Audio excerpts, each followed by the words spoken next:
En vivo, desde la octava, en el corazón de la Ciudad de México, para todo el país, en contexto. Es momento de ponernos en contexto con Rubén Luengas. Han sido días intensos en México, cubiertos de cenizas surgidas de incineraciones siniestras. Las de aquel septiembre de 2014 en Iguala, Guerrero, o las de hace unos días en diferentes entidades del país. ¿Quién se beneficia y de qué forma al edificar este reino de oscuridad y de maldad que eclipsa el cielo nupcial de la suave patria, descrita por el zacatecano Ramón López Velarde, patria que se volvió áspera y accidentada? Al apoderarse de una buena parte de sus días, la criminalidad, la impunidad y la violencia. ¿Cuál es la agenda destructiva que se esconde detrás de este escenario bélico, que algunos describen como narcoterrorismo y otros como el pretexto encabezado por Estados Unidos para imponer vigilancia y control social a partir de plataformas militares geopolíticas que resguarden su visión de un gobierno global privado por encima de los estados nacionales, bajo la bandera de la libertad y de la democracia? Así empezamos en contexto.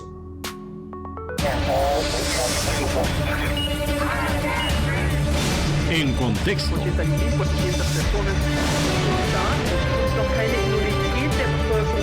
En contexto con Rubén Luengas. ¿Qué tal, estimados amigos? ¿Cómo están? Muy buenas noches. Bienvenidos a En Contexto, en este espacio de la octava, en el cual vamos a tratar pues un tema neurálgico en este momento de la historia contemporánea mexicana. Vamos a tener invitados para hablar acerca de este tema, pero en esta ocasión voy a iniciar con la colaboración que ha realizado Pablo Moctezuma Barragán. En esta ocasión nos habla precisamente de estos recientes ataques en diferentes partes de la República Mexicana. Pablo Moctezuma Barragán. Muy buenas noches, Rubén, apreciada audiencia. Recientemente en Jalisco, Guanajuato, Chihuahua y Baja California estalló la violencia. El 9 de agosto en Guanajuato, presuntos integrantes del cartel de Jalisco Nueva Generación quemaron unidades de transporte público y tiendas Oxxo en Celaya, Irapuato y Silao. En Jalisco quemaron vehículos y tiendas en el municipio de Ixtlahuacán. En Chihuahua hubo enfrentamientos y se amotinaron en el penal de Ciudad Juárez. En Baja California se dio la violencia en Ensenada, Tijuana, Tecate y Mexicali, donde incendiaron unidades de transporte público, camiones y automóviles. El objetivo de quienes mueven los hilos del crimen organizado es claro: generar la percepción de violencia incontrolada en México, en momentos en el que el gobierno está desarrollando una política de defender la soberanía energética. Se ha nacionalizado el litio y ha enfrentado en algunas cuestiones, como la de Cuba, a el gobierno de Estados Unidos. Tanto en el colonialismo como en el neocolonialismo, la política del imperio ha sido divide y vencerás. De manera consciente generan la violencia para mantener a la sociedad paralizada e introducen la opresión a la mujer y su degradación, el racismo, el clasismo, las luchas religiosas, los conflictos por la tierra, el antagonismo entre las distintas naciones, los enfrentamientos armados entre comunidades y grupos, el embrutecimiento de la juventud a través del alcohol y las drogas, la polarización entre facciones políticas e ideológicas, la discriminación por preferencias sexuales y otras más. Es la forma en la que se impone un dominio exterior sobre las naciones divididas que se desgastan y se desangran. El abonar conflictos armados, además de ser una necesidad política y social para las potencias imperialistas, es un gran negocio, pues la venta de armas es una de sus principales entradas de divisas. Los colonialistas ingleses provocaban enfrentamientos entre distintos pueblos para venderles armas a ambos. Así destruían la alianza entre naciones indígenas. Los colonialistas españoles hacían lo propio. Mientras acaparaban la tierra, les daban a los pueblos despojos de sus propios terrenos en forma de títulos virreinales y frecuentemente daban los mismos terrenos y títulos a pueblos vecinos para provocar la guerra entre ellos. Mientras los hacendados acumulaban tierras para la minería o las plantaciones de caña de azúcar o algodón, los pueblos se peleaban entre sí por sus pequeñas parcelas. Además, esta política aislaba a los pueblos entre sí. La época de la colonia no fue de paz y tranquilidad. Hubo más de 100 rebeliones, pero aisladas. En el México actual, junto con el proceso de integración a los Estados Unidos que comenzó Salinas de Gortari en 1992, se disparó la delincuencia y el crimen organizado. Se desata la violencia y el narcotráfico. Las armas vienen principalmente de Estados Unidos. La droga va para allá. En el país vecino se lava el dinero del narco. Desde allá se arma a una veintena de carteles y grupos criminales que crean un clima de inseguridad. Y además justifican la intervención de agencias extranjeras en México. Mientras tanto, las corporaciones acaparan nuestros territorios. 120 millones de hectáreas se concesionaron a la minería. Se adueñan del agua mediante numerosas concesiones y desarrollan la agroindustria con sistemas que contaminan y empobrecen la tierra. Para hacer avanzar su proyecto de dominación generan violencia y crean la percepción de la necesidad de la intervención extranjera. A raíz de los sucesos de la segunda semana de agosto, en la que el crimen organizado se hizo presente en 4 estados de la República, la derecha pro-yanqui en México, incluso en el Washington Post, calificó los hechos como terrorismo. Buscan la intervención de Estados Unidos. Ya Trump había hablado de mandar tropas gringas a México para combatir a los Batman, dijo él. La lucha contra el terrorismo ha sido bandera de Estados Unidos para sancionar y combatir a países que no se les someten como Cuba, Siria, Irán y Corea del Norte, y para invadir Afganistán. Al hablar de la existencia de terrorismo en México, justifican la idea de un Estado fallido y de la intromisión de la potencia del norte, cuando la raíz del problema de la violencia en México está en el país vecino. Rubén, muy buenas noches. Gracias al doctor Pablo Moctezuma Barragán, y aquí en el estudio doy la bienvenida a Yuriria Rodríguez Castro. Ella es doctora en Ciencias Penales y Políticas Criminales y especialista en temas de terrorismo y narcotráfico. Yuriria, bienvenida esta noche aquí a En Contexto. Y también doy la bienvenida a Javier Buenrostro, historiador y politólogo. Ambos aquí en el estudio. Muchísimas gracias por haber venido acá hasta el centro de la Ciudad de México para platicar acerca de este tema. En el caso de Yuriria, voy a poner aquí en pantalla la portada de su más reciente publicación, su libro titulado El terrorismo transnacional y del narcotráfico. Aquí lo tenemos precisamente: mensaje terrorista, violencia y derecho penal, aproximaciones a un modelo preventivo. Voy a empezar, si me permites, Javier, precisamente con las damas, en este caso con Yuriria. Yuriria, se ha venido discutiendo, yo lo he hecho también en mi canal de YouTube con diferentes voces, sobre si existe el concepto en México de narcoterrorismo. El doctor Buscaglia me decía, no es nada más narcoterrorismo, incluso es mucho más, pero lo acepta. Otras voces, como la de Guadalupe Correa, me dice no. Y es muy peligroso manejar el concepto de narcoterrorismo porque la tipificación de las leyes estadounidenses implicaría en un momento dado una posible intervención militar en México. ¿Tú cómo ves el asunto? Bueno, antes que nada, los conceptos son muy complejos y son polisémicos. El solo concepto de terrorismo, Rubén, maestro Buenrostro, es tan complejo que a nivel internacional no se han podido poner de acuerdo en la legislación de cómo definir, cómo tipificar el terrorismo, ¿sí? Puede ser terrorismo igual un joven que en Palestina lanza una piedra al otro lado de la franja de Gaza que una bomba. Pregunto, ¿o puede ser el Estado de Israel que comete un acto de terrorismo? Claro, hay terrorismo de Estado. Por supuesto. ¿No? Sí. Porque, sí. Entonces, el terrorismo es un concepto tan complejo y tan amplio que no necesita un adjetivo, un nombre, un apellido o un sujeto previo, ¿sí? Se califica la acción no la agrupación. A ver, ¿cómo defines tú terrorismo? Y en este libro, ¿qué es el terrorismo? En ese, y yo creo que en casi todas las legislaturas sí podrían coincidir en el mundo entero. El único consenso que hay, creo, es cualquier ataque hacia la sociedad civil en una situación no bélica. ¿Cualquier ataque a la sociedad civil? En unas... Amenaza, ¿no? Llámese cobro de piso, amenaza física, psicológica, a la integridad de la sociedad, a todo el corpus social. Entonces, yo creo que con esto te doy ya parte de la respuesta de si hemos vivido terrorismo en México, ¿no? Creo que es muy evidente. No necesitamos agregar narcoterrorismo, porque entonces comenzamos con conceptos tan ambiguos como el error que nos llevó a pensar que todo el crimen organizado, que todo el narcotráfico era en cárteles, ¿no? Entonces, lo ocurrido recientemente, el ataque de la pizzería en Ciudad Juárez, Chihuahua, etcétera, ¿fue terrorismo? Son actos de terrorismo, según lo tipifica la ley, el propio artículo 139 del Código Penal, que acaba de ser reformado justamente por el partido en el poder en el año 2019. Javier Buenrostro, la misma pregunta y a lo que comenta Yuriria.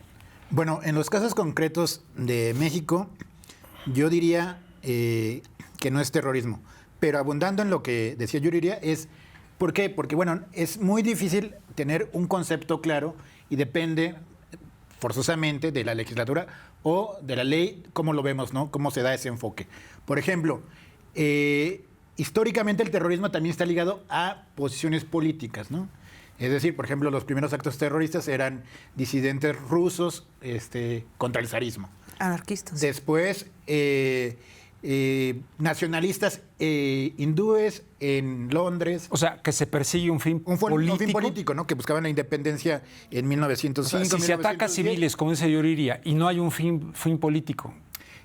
Bueno, lo que estoy diciendo sí mismo sí lo es. Es polisémico. Yo me atengo un poco a la historia, ¿no? Que siempre ha estado ligado un poco más el terrorismo, ¿no? Con unos fines políticos. Es decir, sembrar terror en la población, sí, pero para obtener algo en tu agenda política. Es decir, los anarquistas, ciertos movimientos nacionalistas, bueno, todos recordamos, a lo mejor lo que asociamos más es, por ejemplo, ETA en España. Es decir, muchos movimientos nacionalistas en una relación asimétrica con el poder decidieron que su manera de enfrentarlo era a través del terrorismo, forzar la agenda y forzar cierto tipo de negociaciones. Entonces, esto es, digamos, un poco lo que va en la historia. En los últimos años, esto ha cambiado porque también se tiene más acceso a armas, a explosivos y todo, ¿no? Recordemos que, por ejemplo, en Colombia, cuando empiezan a poner los cárteles carros bomba en las calles, pues se asesoran también de ETA y de otros grupos, ¿no? Entonces, pero digamos, es lo primero que el crimen organizado se relaciona con estos actos que provocan terror, ¿no? Es decir, por ejemplo, yo por eso digo, ¿provocan terror? Sí. ¿Son terroristas o entrarían dentro de una legislación como terroristas? Yo lo pondría con un poco más de cuidado precisamente por las implicaciones internacionales que esto tiene, ¿no? Es decir, también, por ejemplo, yo digo una tontería, y yo digo una tontería, no forzosamente soy un tonto. Dije una tontería. ¿No? Pero no forzosamente soy un tonto. Okay. Igual, alguien puede provocar actos de terror, sí, pero eso no lo hace ser forzosamente un terrorista. Entonces, yo sería un poco más cuidadoso, sobre todo por la implicación internacional que podría tener la tipificación de los cárteles como terroristas, que es algo que ya vivimos, por ejemplo, en 2019. En el rostro de Yuriria vi desaprobación de lo que estabas diciendo. No, porque, no. A ver. Solo un poco de aclarar un punto que yo no coincido con el maestro. Es el terrorista nunca se va a autodenominar terrorista. Sí. Entonces, la historia nos ha dicho que hay una cuestión política detrás del terrorismo, sí, pero el terrorismo muta igual que todos los fenómenos sociales y criminales. Tampoco podemos hablar de que el crimen organizado del siglo XVIII es el mismo que el de ahora, ¿sí? Entonces, Pues el terrorismo no es que haya pasado por fases políticas, sigue siendo muy político. ¿A qué definimos como política? ¿Esto que están haciendo no es político? Yo le preguntaría a la audiencia, vamos a cuestionárnoslo, ¿no? Porque la ideología, que es más el concepto que se utiliza, está presente en todo, en la mercadotecnia, en la vida social, no solamente en una idea de derechas o de izquierdas. Hay una ideología de la violencia, de eso mismo también hablo en el libro, y creo que tenemos que empezar a entender que el terrorismo ha mutado. Después del 11 de septiembre se convirtió en un terrorismo comunicativo, ¿sí? Con un mensaje criminal pleno, lleno, intencional. Y los que mejor lo han hecho, en ese sentido, para comunicar mejor este mensaje, han sido tanto los yihadistas como los narcotraficantes mexicanos, a través de sus múltiples canales de comunicación. Tienen hasta canales en internet, tienen páginas, ¿sí? Entonces yo creo que tenemos que empezar a abrirnos un poco, a ser más flexibles y a tener menos miedo a las repercusiones internacionales, porque ya las estamos viviendo desde ahora mismo. Entonces, si tenemos miedo a lo que viene, es porque no vamos a hacer nada al respecto. Y eso sí me parece más delicado. O sea que no necesita, para tipificarlo como terrorista, una situación de estas, ¿no significa una carga ideológica como la de ETA, por ejemplo, en España? No, porque que buscaba el reconocimiento de la autonomía de una determinada entidad dentro de España. No se requiere. No, incluso Rubén, te pregunto, ¿crees que los narcos no tienen una ideología narca? Pues en principio pensaba yo que los narcos tienen la ideología de vender, de hacer negocio, de ganar. ¿Es una ideología entonces? ¿No? Que en sí misma no tiene, les importa si derechas o izquierdas, lo que les importa es vender, tener grandes propiedades, tener mujeres, dinero. Mujeres, etcétera, ¿no? Ese tipo de cosas. Y esa ideología que se en contagia, sí misma, no sé si a eso se le puede llamar ideología, Javier. Bueno, es, digo, en términos clásicos, yo pensaría que no, ¿no? Es parte del fenómeno del capitalismo, ¿no? Entonces, por ejemplo, últimamente se ha estudiado un poco más la parte del crimen organizado, ¿no? Y, por ejemplo, la violencia, ¿no? A partir de conceptos como la necropolítica, ¿no? Pero, vuelvo a insistir, por ejemplo... Necropolítica, concepto de Achille Mbembe, marroquí. Ajá. Entonces, por ejemplo, el concepto de necropolítica y todo esto es un poco, pero se aplica a muchísimas cosas, es cuando la vida misma de la gente no tiene ese valor dentro de la estructura capital, ¿no? Del capital, ¿no? Es, por ejemplo, pensemos, ellos se trabajó en África mucho, obviamente, para los infantes, para los que se involucraban en situaciones de guerra, etcétera, los reclutas, y para muchas cuestiones también de migración, ¿no? En México se empezó a usar también, por ejemplo, para los feminicidios, ¿no? Es decir, la mujer, ¿no? En Ciudad Juárez, que no tiene un valor propio porque dentro de la estructura del capital, al ser una mujer migrante, a lo mejor sin estudios, pobre, entonces, es decir, es una mercancía que se puede suprimir, ¿no? Entonces, evidentemente, esta violencia se extiende, por ejemplo, al crimen organizado. Yo siempre hago también aquí la presión, que a lo mejor es como cuchillito de palo, pero es... en México se habla de narcotráfico, ¿no? Yo hablo de crimen organizado porque el crimen organizado es un concepto... más amplio que el narcotráfico. Y claro. El narcotráfico es, la gente imagina, ¿no? A estos, digamos, gente armada cuidando los campos de amapola. Pero, otra vez, esta gente vende... Y tiene el dinero en sistemas financieros, hace lavado de dinero, se involucran en contrabando de hidrocarburos, en contrabando de armas, tienen negocios en China, tienen empresas en otro lugar, tienen lavado de dinero en Barbados. Es decir, es algo mucho más complejo. Y eso no lo hace un narco que prende un Oxxo en Celaya o en Mazatlán, digamos. Es algo mucho más complejo. Es decir, pertenecen a una estructura más compleja. Y lo que ha pasado en México, a mi parecer, es a veces hay un apresuramiento en llamarlo terrorismo porque podría encajar con otras cuestiones o lo que vemos en otras situaciones en el mundo.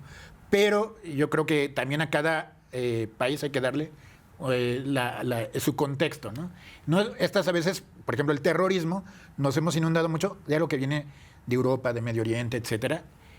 Después del 11 de septiembre es cierto que Estados Unidos lo metió mucho en su seguridad interior con la Patriot Act, ¿no? Francia hizo lo mismo, ¿no? Cuando declaró l'état d'urgence después de los atentados en el Bataclan. Es decir, cambiaron un poco el terrorismo hacia, primero como una seguridad nacional y luego lo mutaron como a la seguridad interior, ¿no? Hoy lo que vemos en México es, y la problemática que yo hago es para ceder la palabra, es si nosotros etiquetamos terrorismo, lo podemos dar una carta abierta, por ejemplo, para que Estados Unidos, que fue lo que trataron de hacer en 2019, ¿no? En un periodo donde ocurrió el Culiacanazo, los asesinatos de la familia Levarón. Y cuando fueron los Levarón a pedirle a Trump que tipificara a los grupos criminales de México como terroristas, que evidentemente tenía esta connotación, esta preocupación. Y lo hicieron, y en Estados Unidos una gran promoción dentro de los canales y opiniones conservadoras que le pedían a México que los tipificara como terroristas. ¿Esto es por qué? Porque pueden hacer incursiones más fácil en la frontera. Pueden incursionar a Tijuana, Ciudad Juárez. Pero no pasó. No pasó porque el gobierno no permitió. ¿Qué gobierno? Que el gobierno de López Obrador no permitió que nosotros lo tipificáramos como terrorista. Y hubo 2 o 3. Desde ese momento hay una situación donde Estados Unidos empuja, como lo hizo en Colombia en los 90s, a que a los grupos se les llame de terroristas para tener un mayor margen de acción internacional, ¿no? Para poder meter armas, incursiones armadas, etcétera, etcétera. Entonces, eso es algo que a mí me parece muy delicado y que no deberíamos de permitir.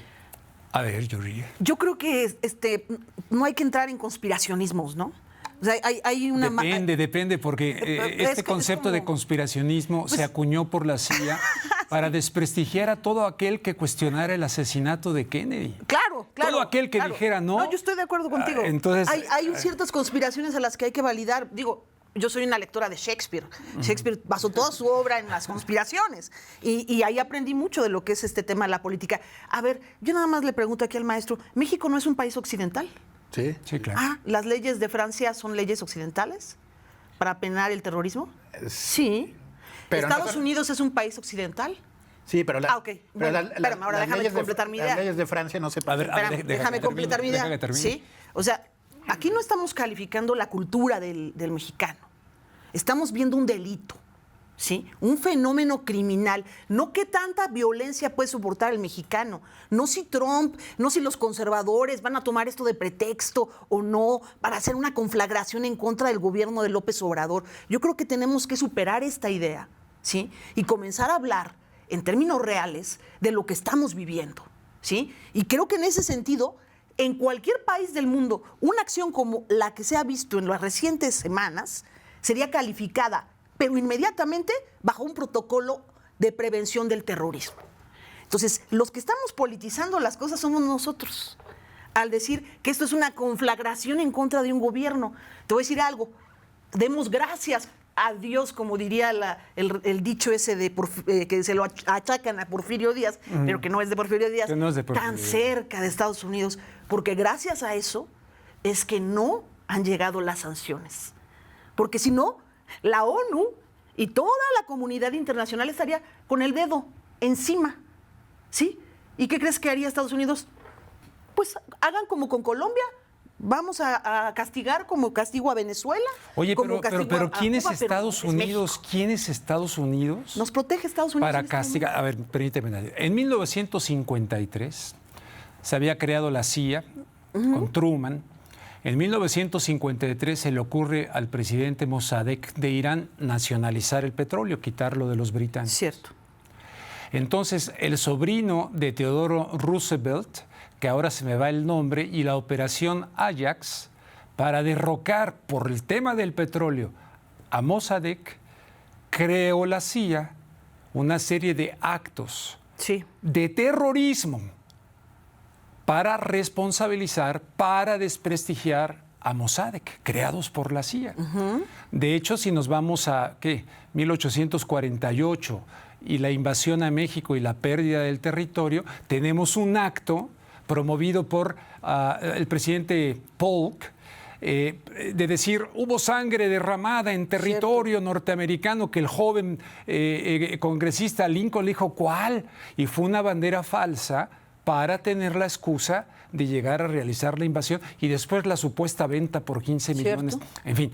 Entonces, cuando vemos toda esa historia que se ha extendido, y si quieres nos vamos más reciente, cuando el señor Sniebrezinski recluta a los mujahidines, Sí. y de ahí surge Al-Qaeda, ¿verdad? Me imagino que mucha gente hasta la fecha cree que sigue siendo conspiración. No lo es. Entonces, cuando ves ese comportamiento y cuando ves, por ejemplo, el libro Dark Alliance de este periodista que fue suicidado, ahorita me viene el nombre, que incluso se hizo una película porque documentó cómo la CIA estuvo y el operativo Irán-Contras, en fin. ¿Quién es Estados Unidos para decir quién es el bueno y quién es el malo en el mundo en esta línea? Cuando ellos han cometido actos de terrorismo, la Operación Gladio en Italia, en fin. ¿Tienes toda la razón? ¿No? Yo estoy totalmente de acuerdo con eso. Entonces, pero aquí el debate es, a la mesa que me invitaron fue hablar sobre la violencia en México. ¿Pero quién la mueve? ¿No? ¿Quién está agazapado bueno, ahí? ¿Quién? Fíjate, ¿cuántos sexenios llevamos? Yo en eso estoy de acuerdo, no es esto no es nuevo. ¿Cuántos sexenios se ha dejado que esto avance? ¿Desde cuándo vemos colgados, decapitados en las calles? Si en la Ciudad de México no lo hemos visto, es porque hay mucha policía, ¿sí? Pero en todos los demás estados de la República estamos llenos de sangre. Sí. Y no es de este sexenio. No. Si yo no lo responsabilizo. Lo único es que sí hago un llamado a que la academia, a que el gobierno se sienten a platicar, hablemos sobre estos conceptos y tratemos de generar un modelo preventivo, no de reacción. Yo estoy de acuerdo con el presidente. Vamos a evitar los balazos, nada más que vean. Lo único que falta es que pongan una bomba en un espacio público y no se llegue a desactivar, porque sí ha habido bombas en espacios públicos, pero se han desactivado. Bueno, ¿te acuerdas lo de Morelia? No, yo tengo información todavía más específica de bombas que se desactivaron en el país y que iban a causar cráteres completos en vía pública. Entonces, hay que dar gracias que estamos haciendo las cosas a pesar de... Oye, Yuri, ¿y quién está detrás de ese terrorismo o de esa actividad violenta en tu opinión? De ahorita paso contigo. Hay grupos criminales que desgraciadamente ya están enquistados en el poder. Mira, a diferencia de Colombia, México vio nacer el narcotráfico dentro de la política. Y con esto quiero dejarlo muy claro. Es decir, nació con el Partido Revolucionario Institucional, ¿sí? Nace de la política, no fuera de la política, ¿sí? ¿Qué pasa? Llega Fox, viene un periodo de emancipación porque ya no están los nexos del crimen organizado con el gobierno de Fox. Entonces, estos se vuelven más violentos. Viene Calderón, él decide encabezar una guerra contra el narcotráfico, ya sabemos el resultado. Viene Peña Nieto, no hay grandes avances, uno que otro operativo, hasta ahí. ¿Qué tenemos con este gobierno? Abrazos, no balazos. Esa es una estrategia, es lo único que me pregunto. A ver, Javier. Bueno, como menciona Yorira, el concepto del narcotráfico sí va enquistado digamos, en algo más estructural, ¿no? Entonces, por ejemplo, por eso yo hablo de crimen organizado. En México teníamos a Abelardo Rodríguez que, ¿no?, traficaba alcohol, ¿no?, hacia Estados Unidos y ya empezaba a traficar migrantes y obviamente marihuana, pero no era como en ese momento no era el gran negocio, ¿no? Era más bien el alcohol, pero empieza a haber una relación, ¿no? Y esa relación se extiende a los años 50, sobre todo México y Acapulco, ¿no? Y luego ya en los 60s y los 70s la Dirección Federal de Seguridad, ¿no?, famosa, ¿no? Perdón tantito más por interrumpirte, pero antes, en el contexto de la Segunda Guerra Mundial, se elige el estado de Sinaloa para sembrar droga aquí y drogar a los soldados de los Estados Unidos. O sea, ahí ya está la intervención de los de Lázaro Cárdenas, ¿no?, en un documento desclasificado que está accesible al público. Sí, perdón. Sí, claro. ¿No? O sea, perdón, pero es que yo ahí no quiero dejar. No, está bien. Pero... Y el hombre que se me olvidó es Gary Weff. Gary Weff, claro. Gary Weff, que lo suicidaron, que demostró tremendo tipo, pero perdón, a ver. No, sí, lo que menciona Yuri es cierto. O sea, este es un problema de larga data, ¿no? Y que involucra más cosas que el narcotráfico. Por ejemplo, el crimen organizado. La Dirección Federal de Seguridad en los 70s, ¿no? Con Gutiérrez Barrios, ¿no?, que fue guarura de Miguel Alemán y después lo pasan a la Dirección Federal de Seguridad, ¿no? Ahí se encargaba de tres cosas: de la guerra sucia, o sea, de la persecución política, ¿no? Se encargaba de los nexos con el narcotráfico, que es lo que hicieron, por ejemplo, el surgimiento del cártel de Guadalajara. Y, por otro lado, el tráfico al por mayor de autos. Los autos se robaban y desaparecían en las ciudades de México, Guadalajara y Monterrey y amanecían en Rusia. Entonces, por ejemplo, esto no es solo narcotráfico, ¿no? Es algo más complejo, que es el crimen organizado, y que en algún momento se vuelve mucho más violento por esas cosas que menciona Yuriria, ¿no? Es decir, el PRI, mucho tiempo se habló de la Pax priista, ¿no? Y después mutó el concepto a la Pax narca, que es cuando estaba el PRI y había poca democracia, también había un monopolio del Estado, había un monopolio de la violencia, pero también había un monopolio, digamos, del crimen organizado. Así es. Entonces, cuando hay, por paradójico que parezca, cuando hay más democracia, también hay más fisuras, no hay monopolio de la violencia, no hay monopolio del crimen organizado, y esto hace, digamos, totalmente un boom y una explosión. Yo coincido totalmente. Entonces, ahora, lo último es una estrategia, yo creo que es una estrategia. Podemos saber si dará resultados o no dará resultados. Pero, por ejemplo, el otro día platicábamos, la estrategia en Estados Unidos, ¿no? En la guerra contra el narcotráfico que emprendió Nixon, fue mucho tipificar nuevamente delitos, ¿no? O sea, crear en la ley cosas que no existen. Por ejemplo, con 2 cigarros de marihuana ibas a la cárcel 10 años. Sobre todo en los estados sureños, ¿no? Donde había una importante comunidad afroamericana.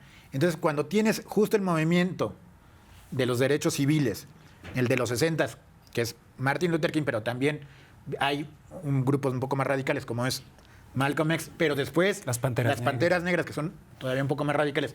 Cuando hacen ese frente a sobre todo a las Panteras Negras en los 70, es cuando decían en ese discurso de la guerra contra el narcotráfico, tipificar muchas cuestiones como delitos, ¿no? Y entonces va gente afroamericana que pasa 10, 12, 15 años, 20 años en la cárcel por fumar marihuana, por traer 2 cigarrillos. Claro. Entonces, esto es un poco, y lo que se crea en los 70s, le llaman incluso la década de la encarcelación. Es decir, ya los afroamericanos no estaban como esclavos, ya no estaban segregados, pero los empezaste a meter a cárceles, porque lo que decías es una acción punitiva, ¿no?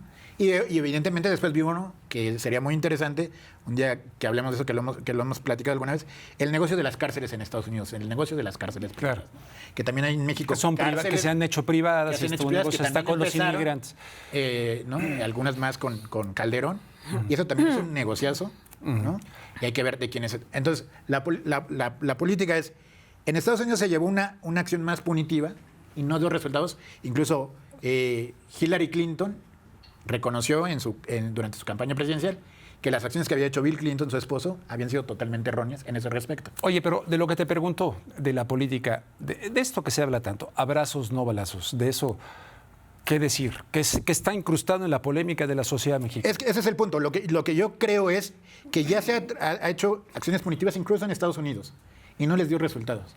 Entonces, la gente dice... Entonces, ¿qué hay que hacer? Abrazos, no balazos. A mí me parece la seguridad pública tiene que ser profesionalizada, ¿no? De manera civil, no militar. Exactamente. Pero eso es algo que no lo vamos a solucionar en 2 años.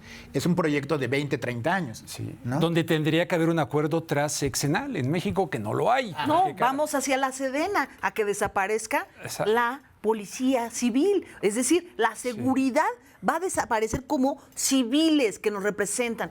Se militariza. Entonces, abrazos, no balazos, como que no me hace sentido con eso. El viernes en la mañanera dijo el presidente que no hay tal militarización, que es una equivocación. Bueno, entonces no sé. Bueno, lo que pasa es que debe haber un periodo de transición. El asunto es cuánto dura el periodo de transición. 1 año, 2 años, 6 años. Es decir, tenemos un problema de 100 años. Ese es el problema del crimen organizado y de la violencia en México. Algunos dirían que incluso más.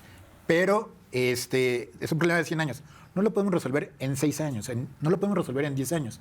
Es decir, aunque fueron fenómenos derivados, por ejemplo, de la democracia o de los primeros gobiernos de la alternancia, como fueron los panistas, es decir, tampoco no toda la culpa es, que sí tiene culpa, pero no toda la culpa es de Calderón y la guerra con el narcotráfico. Es decir, son problemas que vienen más atrás. Entonces, ¿cuánto dura la transición? la alternancia, lo que dura un país en lograr la alternancia o la transición democrática, una generación, 10 años, 20 años. Ok. Es una pregunta que, digo, ahí es... Me quedan 6 minutos, me está diciendo mi productor, y a reserva de que ustedes digan lo que quieran, traje este libro que me parece muy interesante de María José Rodríguez Rejas, La norteamericanización de la seguridad en América Latina, no en México, sino en América Latina. Y dice, para afianzar la guerra como un producto en el mercado, esta fue convertida en algo permanente, total, preventivo, con un enemigo interno y difuso que pudiera ser cualquiera y estar en todas partes. Bajo la concepción norteamericana, este sistema ha adquirido una dimensión violenta con la que se defienden a conveniencia las amenazas y se construye la concepción mundial del enemigo. Así es. Ay, y luego... No, Así es. digo, Es la idea del enemigo. la idea del interno enemigo interno, o ¿no? externo, Que ¿no? puede estar siendo fabricado en México por algún motivo, en contra del mismo Peña Nieto, del mismo PRIAN y del mismo... O a favor de nuestro propio gobierno, no A ver. sabemos. Porque, bueno, nosotros tenemos a un presidente que es muy empático también con la mamá del Chapo Guzmán, que tiene cierta empatía, o sea, pasó con más con bien el ahí le hijo había del pedido Chapo, ella ¿no? que pudiera... Bueno, pero ¿qué me dices de ese extraño, voy a dejar libre, no hagan nada contra el hijo del Chapo y en pleno operativo? Digo, eso bueno, es, en cualquier país del mundo no solo se ve mal, es ridículo. ¿Cómo puedes dejar a un delincuente en flagrancia, porque lo tomaron en flagrancia, haciendo una revuelta en su propia entidad, tomando la entidad? Suéltalo, con una llamada. ¿A quién? Ahí te digo que está detrás de. Espero que no sea la política otra vez. Tu conclusión, empecé contigo, tu conclusión... Mira, ya que hablaron con de luego voy. Clinton y que les gusta hablar de la doctrina americana de seguridad nacional, bueno, pues dijo una vez, no se te olvide, la economía. La economía. Sí. La economía. Entonces, el tema de seguridad está ligado a la economía. Si no hacemos algo, aunque queramos tapar el sol con un dedo acerca del terrorismo, las sanciones van a llegar. Van a ir llegando poco a poco. Ya hay algunas. Ya Estados Unidos ya puso el dedo en varias entidades y dijo, no vayan. No va mi gente. Así estamos. Eso es lo que te puedo decir. ¿Tu conclusión? Mi conclusión, rápido. Lo de Dosiculuacanazo es... el acto fue porque hubo actos de terroristas donde los narcotraficantes amenazaron con mandar pipas de gasolina. Fíjate. A Sí. a los No, lugares donde y con estaba matar el ejército. indiscriminadamente Claro, a gente. Indiscriminadamente. Entonces, Si no me eso es sueltas terrorismo. a Ovidio. Fue una acción- Lo cual eso sí es terrorismo. Eso sí es terrorismo. Es terrorismo. Al menos está muy evidente. Fue una acción preventiva contra el terrorismo. Si tú preguntas en Sinaloa y en Culiacán, 80% de la gente estuvo de acuerdo en que se soltara Ovidio. Esas son las encuestas. Por las consecuencias Por las que- consecuencias. Es decir, cómo lo vemos en el centro es muy diferente cómo lo ve la gente que vive en esos lugares. En cuanto a la seguridad nacional, sí creo que se debe hacer algo, pero no por las sanciones internacionales. En parte, sí por la economía, porque es evidente que si florece la economía... Entonces la ley está sujeta a la opinión pública, es lo que estás diciendo. No. La ley se tiene que hacer para la gente. Uf, qué interesante está. Está muy bueno, ¿eh? No, Tienes que invitar de nuevo. No, tenemos se tiene que que hacer continuar, para Rafa. la gente. Tú dijiste que era para evitar sanciones internacionales. No, se tiene que hacer una cuestión de seguridad Por para la la economía, gente, dije. no por sanciones internacionales, ¿no? O sea, tenemos que hacer algo porque lo que Habría que sancionar a Estados Unidos. Perdón, la gente me cree antiestadounidense, También. no lo soy. Pero por favor. Pero lo tenemos que hacer También. por la gente, ¿no? Entonces, tenemos que mejorar, eso sí, la seguridad de todo el país, de todo eso, por la economía, pero sobre todo por las vidas de las personas. Qué lástima que se fue tan rápido el tiempo, Sí, qué lástima. Yuriria, Javier. La continuamos, ¿no? Por supuesto, Y cuando la que la quieras, armamos gustazo. nuevamente aquí, la podemos continuar en mi canal de YouTube. ¿Qué les parece? Ajá. Bueno, les agradezco mucho, en verdad. Gracias por el libro. Lo voy a leer con muchísima atención. Javier, muchísimas gracias. Estimados amigos, es el momento de hacer una pausa y voy a regresar con otro tema importante y con un periodista mexicano que nos va a decir si se está politizando o no el tema de Ayotzinapa. Bueno, vamos a tratar el tema. Regresamos en Contexto.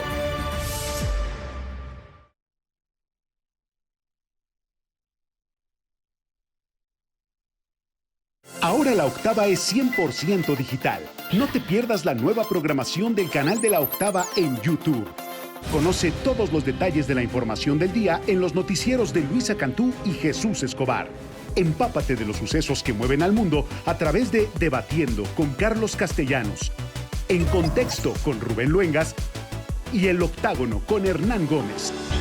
Sal al encuentro de grandes personajes a través de El Lado B con Edgar Estrada. La historia y el pulso ciudadano de México en El Conversatorio con Daniel Rosas, El Día Que y Crónica Urbana con el equipo de reporteros de La Octava. Y Revelaciones. Todo esto y más aquí, en el canal de La Octava en YouTube. Ahora La Octava Noticias es 100% digital.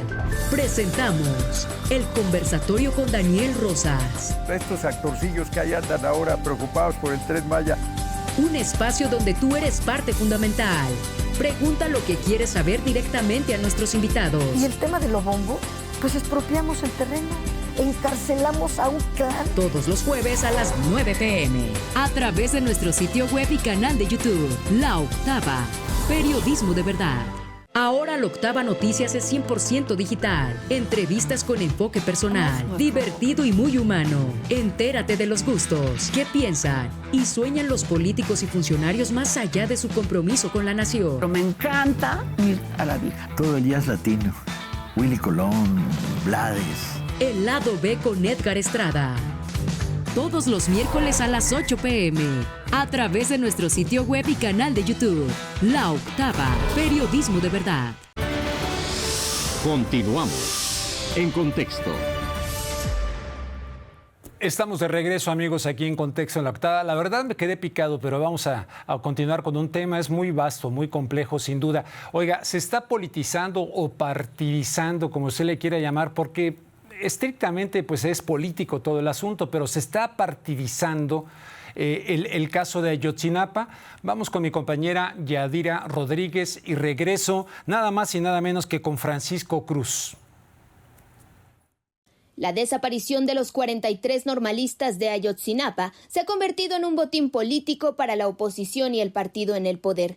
PRI y Morena se declaran dueños de la verdad histórica sobre la desaparición de los estudiantes ocurrida en septiembre de 2014, pero para los padres de los normalistas su principal demanda sigue sin tener respuesta. ¿Dónde están? Se lucra con el dolor humano. Es toda una serie de combinaciones que entonces muestra que el Estado no tiene ninguna pretensión sustancial, sea en el gobierno de López Obrador, sea en el gobierno de Peña Nieto o incluso en otros gobiernos anteriores. La verdad es que este asunto de impartir la justicia, de asumir los costos de la responsabilidad de los contubernios que se hacen con empresarios, o en este caso, contubernios que se hace con crimen organizado, con los poderes fácticos, como eran en este caso las instancias municipales, ¿no? Que también estuvieron involucradas, ¿no? Y que en eso también estuviera involucrado y contaminado el ejército mexicano. Para analistas políticos, la detención del exprocurador general de la República, Jesús Murillo, solo 24 horas después de que el subsecretario Alejandro Encinas dio a conocer el informe de la Comisión de la Verdad, es solo una muestra de la politización de este caso. Entonces da la impresión de que es una detención por consigna. Luego, los cargos son muy endebles, como es la desaparición forzada, tortura y una mala administración de justicia. En primer lugar, la desaparición forzada pues no se sostiene en pie porque el gobierno federal no participó en esta noche infausta. Los expertos afirman que la prisa por detener al exprocurador y lograr su vinculación a proceso está inmersa en un contexto electoral y en mandarle un mensaje al expresidente Peña Nieto, quien mantiene el control del Grupo Atlacomulco en el Estado de México y por haberse reunido con quien se perfila desde la oposición como candidato a la gubernatura de la entidad, Enrique Vargas. Esa reunión parece que desató la furia de López Obrador y dijo: aquí se rompe el pacto de impunidad. Es decir, después de 3 años de no tocar a Peña Nieto, han empezado ya las hostilidades.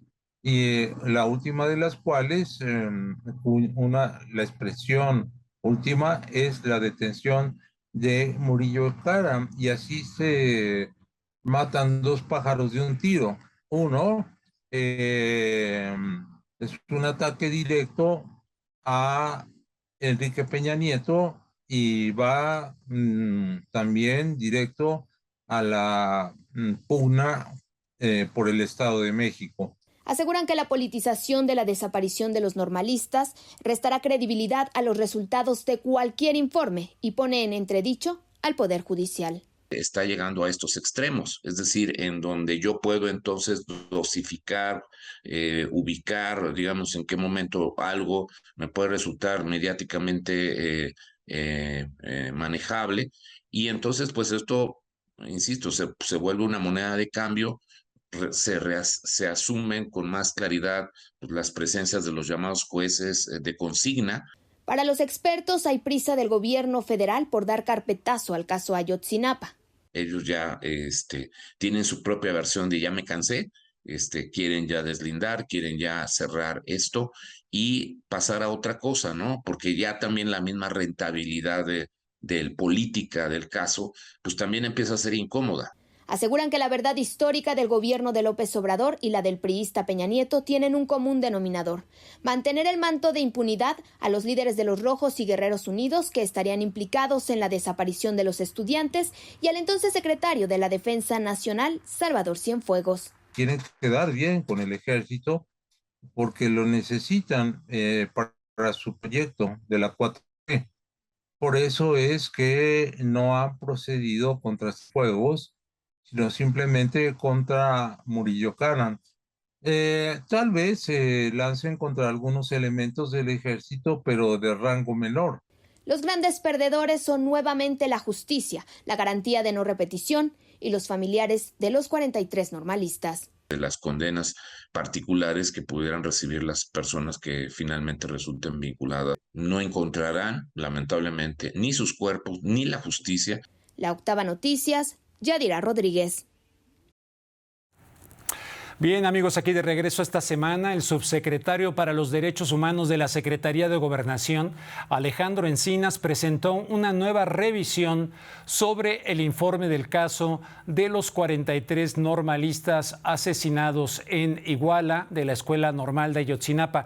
Algo de lo que dijo fue que diversos funcionarios de todos los órdenes de gobierno participaron en reuniones encabezadas por el Ejecutivo Federal para operar la versión oficial sobre la desaparición forzada de los estudiantes. Y para hablar acerca de este tema, pues tengo la presencia del periodista Francisco Cruz, periodista, escritor, autor de libros que anticipaban la llegada de Peña Nieto al poder a través del grupo Atlacomulco desde antes de que ocurriera. Y si alguien conoce a Peña Nieto, diría yo, en México, es perfectamente Francisco Cruz, a quien saludo con mucho gusto. Francisco, muy buenas noches. Rubén, y gracias por estar en este espacio.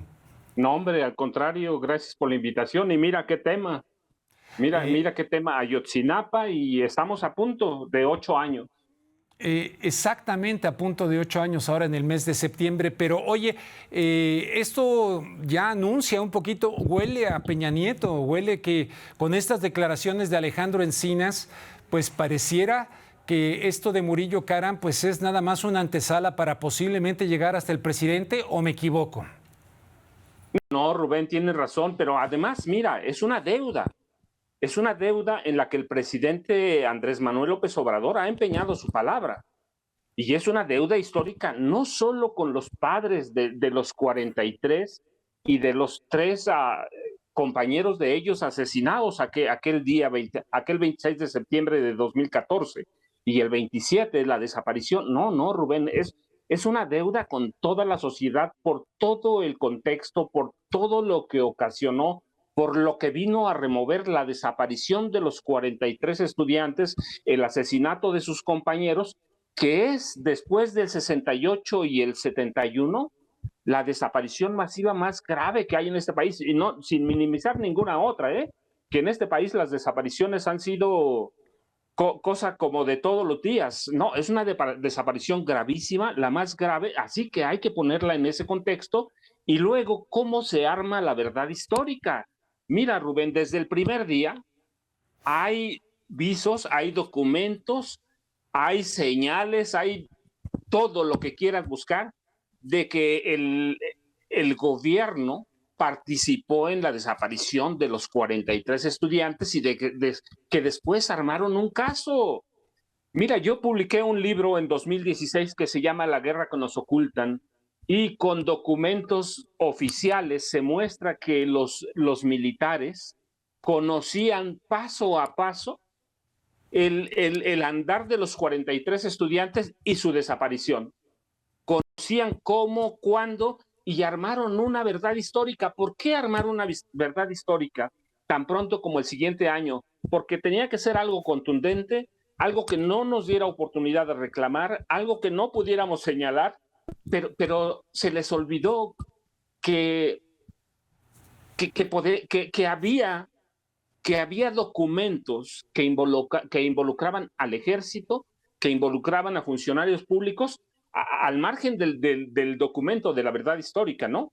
Al margen de eso, que había desde el primer día participación militar, participación de policías de 3 municipios, Iguala, Cocula y Huitzuco, y luego participación de funcionarios, y que había en el campo militar número 1, había la presencia de celulares de algunos de los estudiantes desaparecidos y de uno de los asesinados, y que varios meses esos teléfonos estuvieron siguiendo y estuvieron haciendo llamadas entre el campo militar número 1 y el CISEN.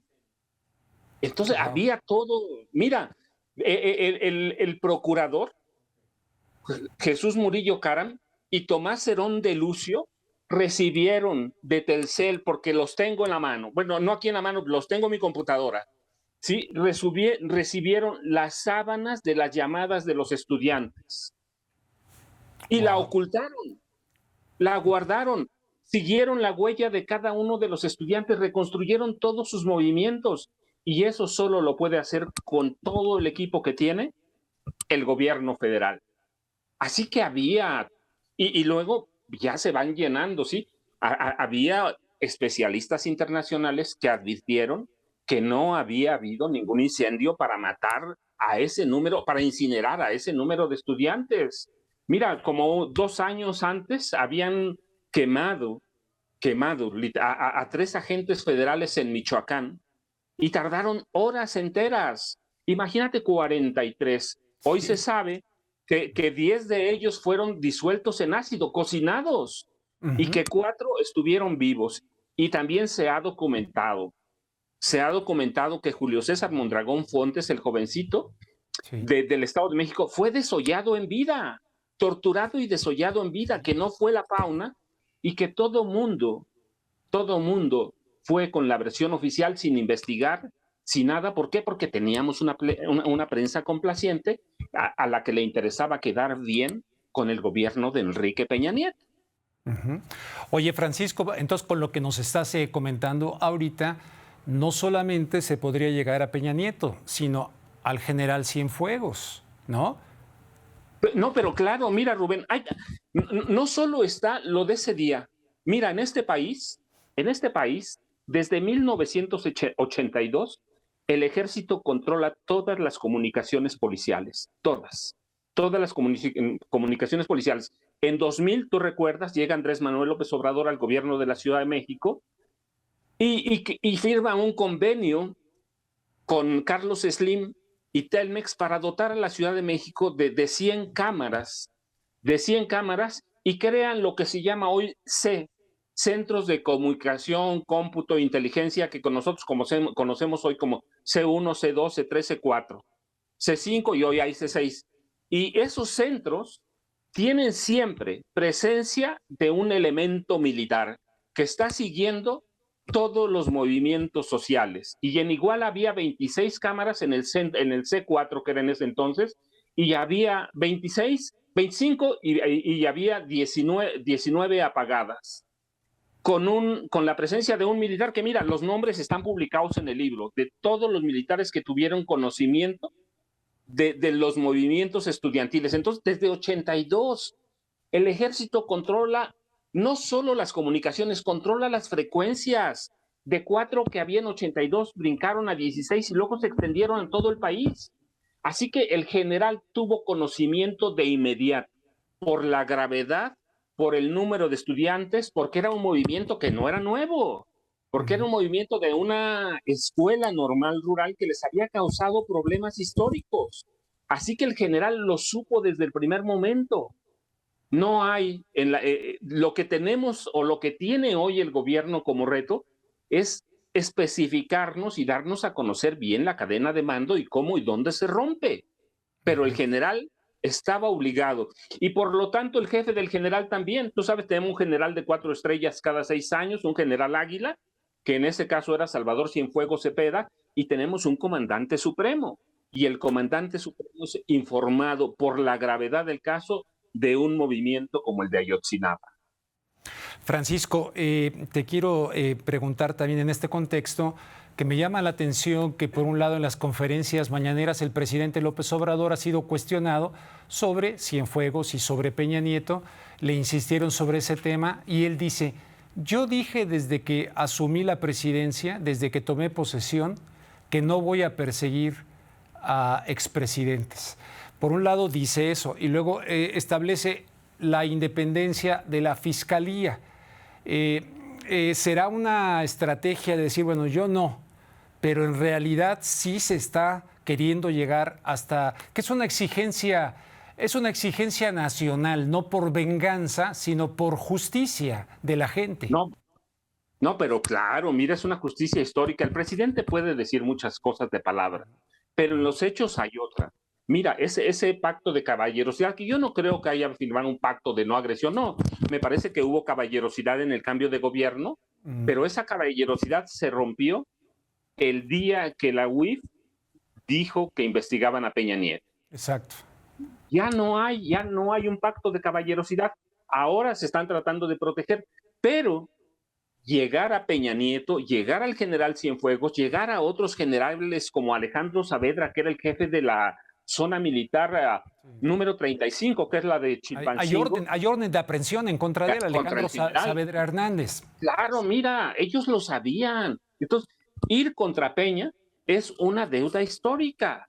Y no es porque quiera o no el presidente, es deuda histórica. Y además es un crimen gravísimo, es o no un crimen de Estado. Pero claro que hay desde el primer día, hay todos los elementos, ¿sí?, para advertir que fue un crimen perpetrado por agentes estatales, policías, militares y funcionarios, y por sicarios o paramilitares en complicidad con agentes del Estado. Sí, desde el primer día se configura un crimen de Estado, así que es una obligación por la naturaleza, por el nivel, por la gravedad, llegar a la cadena de mando, y la cadena de mando empieza con el comandante supremo de las Fuerzas Armadas de este país. Y luego, mira, hay otras cuestiones. Ya en el camino se descubre no solo la tortura, ¿sí?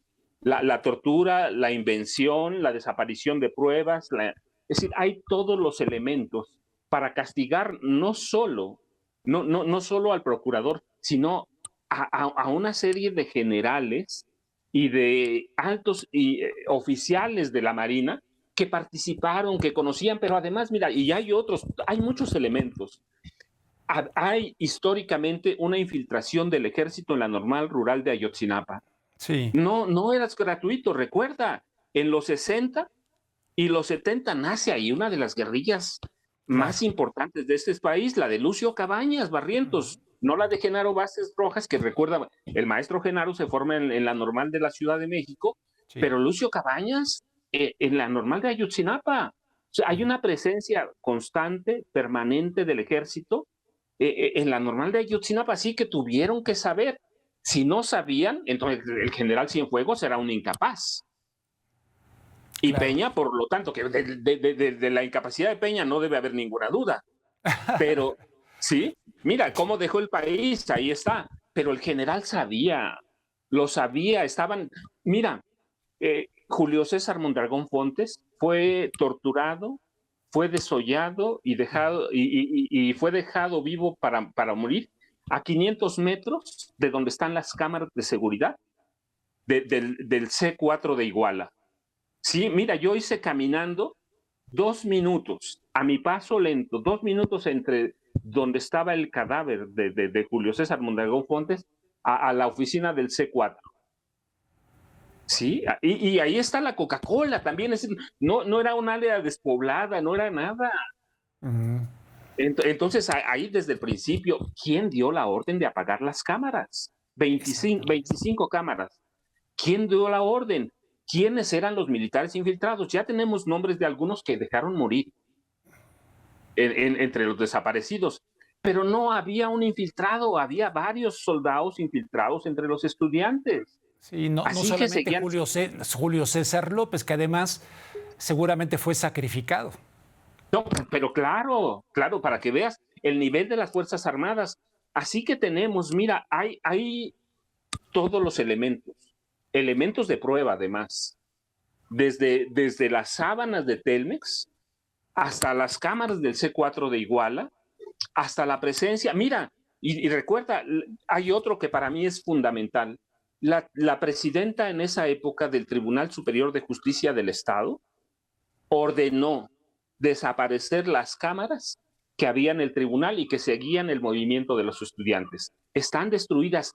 ¿Sobre qué base las destruyó? Ella en su momento dijo que fueron destruidas porque técnicamente no servían.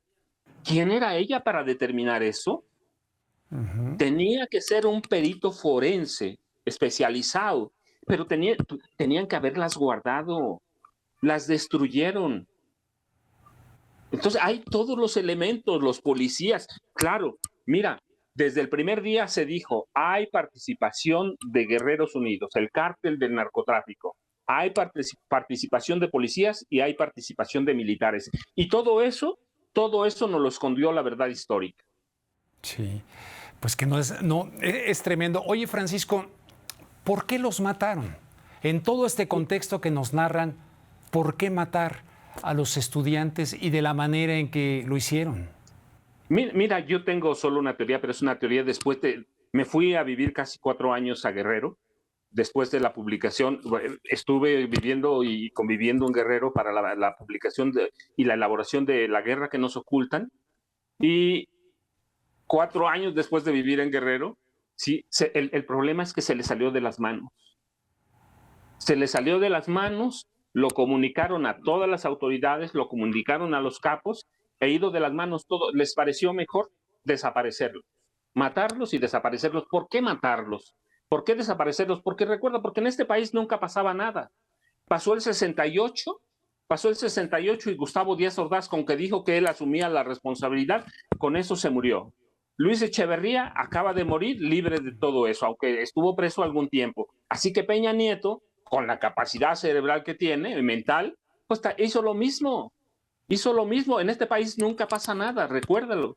Sí, tuvimos una guerra sucia, bueno, más bien fue una guerra de exterminio, que no sucia. Un terrorismo de Estado. Un terrorismo de Estado, ¿sí?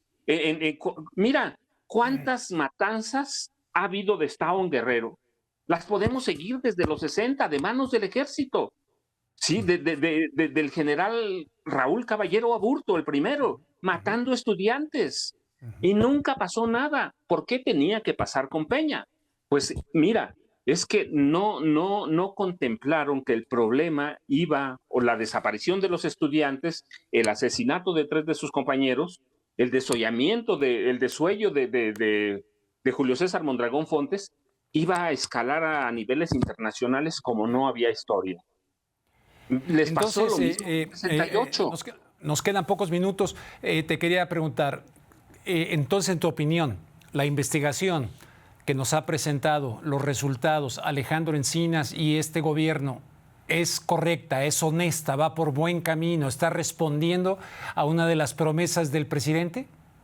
Sí, no, pero claro, mira, responde bien y le falta mucho, ¿sí? Han cometido errores, eso claro, y lo tenemos que señalar. Han cometido errores. Por ejemplo, mira, ellos pidieron ayuda a los expertos del GIEI.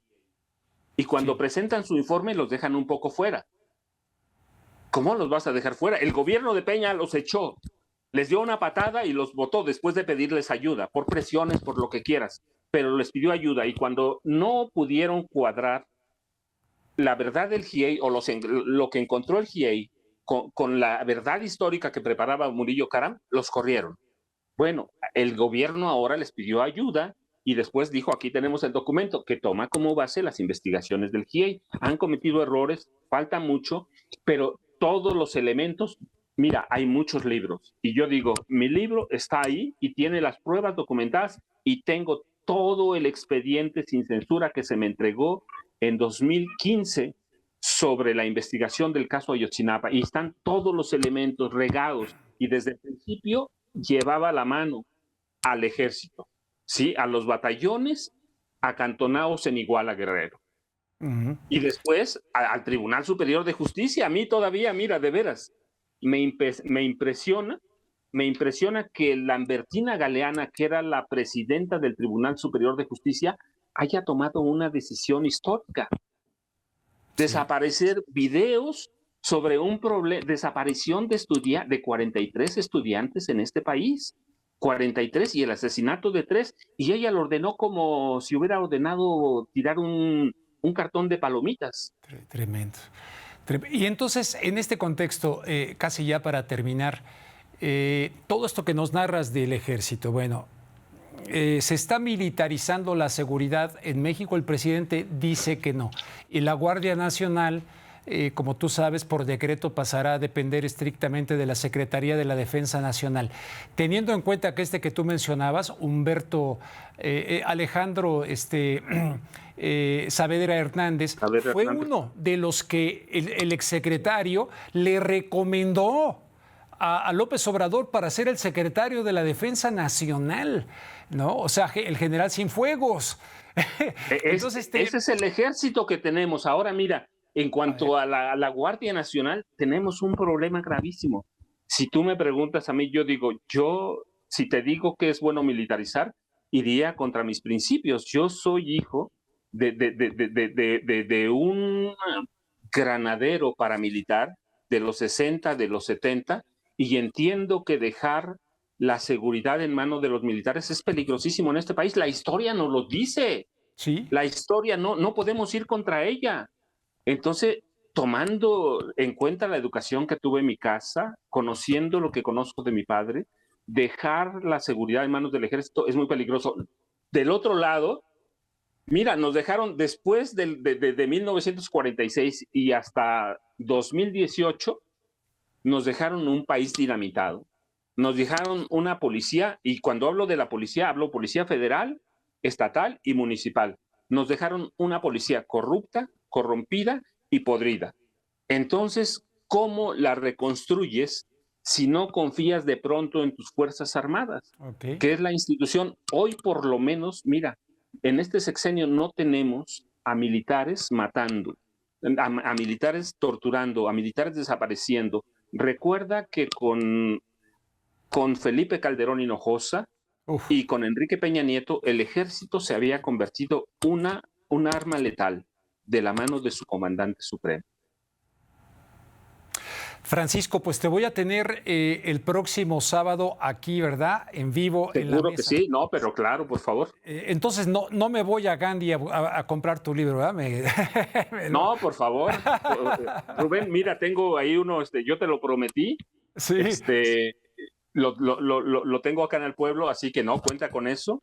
Bueno. Y te va a gustar, te va a gustar. Y de veras, yo digo que te voy a llevar La guerra que nos ocultan y García Luna, El señor de la muerte, que yo digo que deben ser, no porque yo los haya escrito, y La guerra que nos ocultan con ayuda, sino porque tienen toda la investigación y todos los errores que cometió la investigación que llegó a la verdad histórica. Y los documentos, y vienen nombres, apellidos de militares que estaban allí. Oye, y le entramos, ¿no? El próximo sábado al tema de la elección de la madre de todas las elecciones, el Estado de México, el PRI, Alito, todo eso para el próximo en contexto. No, pero claro, mira, con Francisco ya Cruz está, aquí en el estudio. Ya estamos ahí. Oye, te agradezco Gracias. mucho, en verdad, te mando un fuerte abrazo. Rubén, gracias, un abrazo de regreso. Saludos, hasta luego. Gracias, Francisco Cruz, verdaderamente muy importante lo que nos está diciendo y en verdad si no leyeron sus libros, aquellos que anticipaban el advenimiento de Peña Nieto al poder a través del grupo Atlacomulco, pues no dejen de leerlo. Estimados amigos, esta noche me despido con la siguiente frase: la violencia, sea cual sea la forma en que se manifieste, es un fracaso. Esto lo dijo Jean-Paul Sartre y entre muchos otros pensadores que así lo sienten. Es un fracaso total para la sociedad y para la humanidad.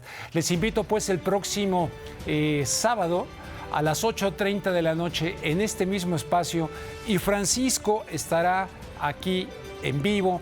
PRI, Alito, elecciones, Peña Nieto, eso y más. Hasta entonces.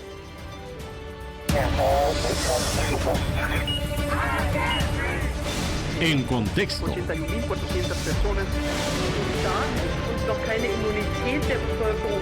En contexto con Rubén Luengas.